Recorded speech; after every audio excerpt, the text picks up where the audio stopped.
جنات، ان کے متعلق ہمارا عقیدہ کیا ہونا چاہیے؟ بعض لوگ تو راشد بھائی یہ کہہ دیتے ہیں کہ جن کوئی چیز ہی نہیں ہے، جنات ہے ہی نہیں سرے سے، اس طرح کہنے والے کے لیے کیا ہمارا عقیدہ کیا ہونا چاہیے جنات کے حوالے سے؟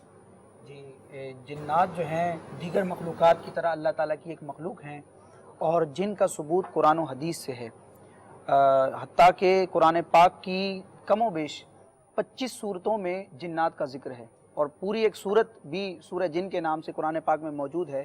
تو علماء نے اس کے تحت ذکر فرمایا کہ جنات کا مطلقاً سرے سے انکار کر دینا کہ جنات تو کسی شے کا نام ہی نہیں ہے، کوئی مخلوق ہی نہیں ہے، تو وسوسہ خیال یا یہ بدی کی جو قوت ہے اس کو جن کہتے ہیں، تو ایسے کہنے والے پر علماء نے کفر کا حکم دیا ہے۔ تو جنات کا سرے سے انکار نہیں کیا جا سکتا، ان کا وجود جو ہے وہ قرآن و حدیث سے ثابت ہے۔ اچھا، جن سے متعلق میں ایک لطیفہ ذکر کروں گا کہ جن میں آپ دیکھیں 2 حروف ہیں، جیم اور نون۔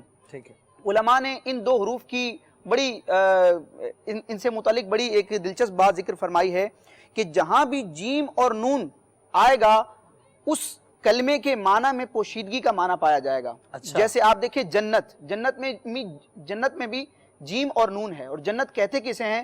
جنت اس باغ کو کہتے ہیں جو درختوں سے اتنی ڈھکی ہوئی ہو، گھنی ہو کہ اس کی زمین پوشیدہ ہو۔ اچھا، اور جنت کو جنت بھی اسی لیے کہتے ہیں کہ وہ عالم غیب میں ہے، اس دنیا کی آنکھوں سے غائب ہے، تو اس میں پوشیدگی ہے، تو اس لیے جنت کو جنت کہتے ہیں۔ اسی طرح جنون، جب بندہ پاگل ہوتا ہے تو اس کی عقل پر پردہ اور پوشیدگی سی آ جاتی ہے۔ اور اسی طرح جن چونکہ بظاہر نظر نہیں آتے اس لیے جن کو جن کہا جاتا ہے۔ اب جن ہوتے کیا ہیں؟